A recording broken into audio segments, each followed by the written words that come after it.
Baka man yung kwento mo narinig ko, walang kakwenta-kwenta. Bakit may kwento ka ba? Meron. Ano? Wala rin kwenta. Wala rin kwenta yan. Meron. Narinig na namin yan. Ano? Mahaba, maiksi. Yung kanina, mahaba pero next ano, ito mahaba. May abot di ba nga tayong 3 araw eh. Baka hindi na kwenta yan. Basta pakinggan yung kwento ko. Ano, umpisa ko na. Oo, sige. Kami.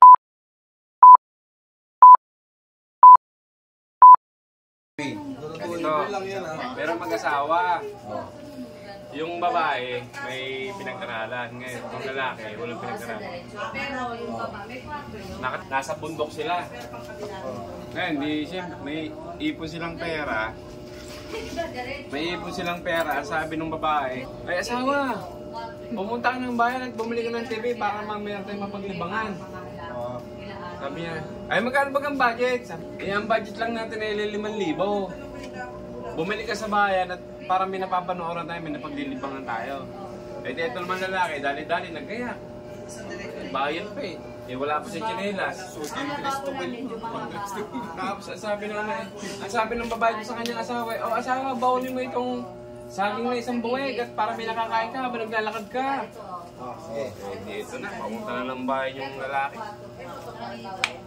Inabot siya ng 3 araw talagang paglalakad, papuntang bayan.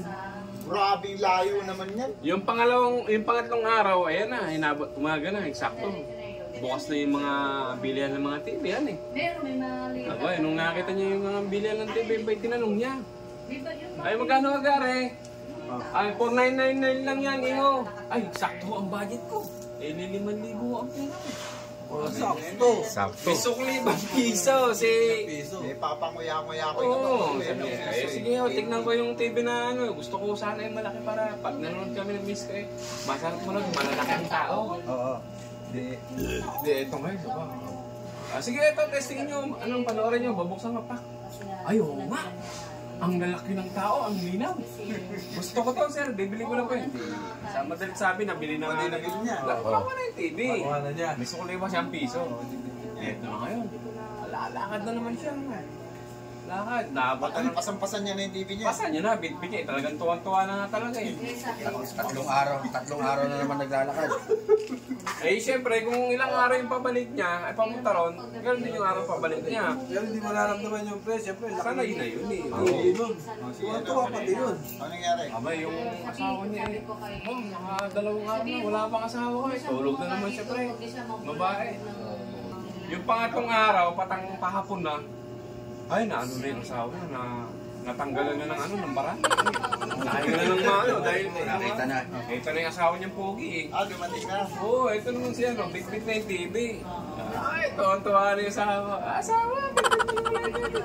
Ayaw, talaga ako yung pagod na pagod.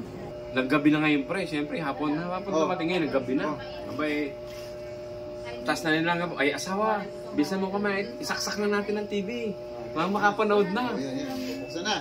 Eh siyempre, ang instruction nga sa kanya yung pinagbili niya, may mga antena siya ihakabit. Itutusok mo lang daw to sa lupa para magkaroon ka ng signal kaysa sa bubong nila. Hindi, ito na kayo.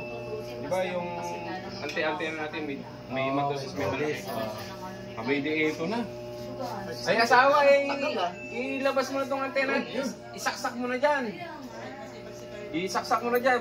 Ay asawa, naisaksak ko na. Nanood na sila, nanood na. Ito naman palang asawa niya, si asawa, imbis na sa bubong nilagay, sa lupa ibinaon. Hindi, ito na ngayon, antena yun eh, sa lupa ibinaon. Hindi, ito na ngayon. Nung binuksan TV, asawa, buksan mo yung TV. Abay, nung binuksan yung TV, nagulat yung dalawa. Bakit daw ang lilit ng tao? Kaya nasagap pala na antena niya, puro duwindi.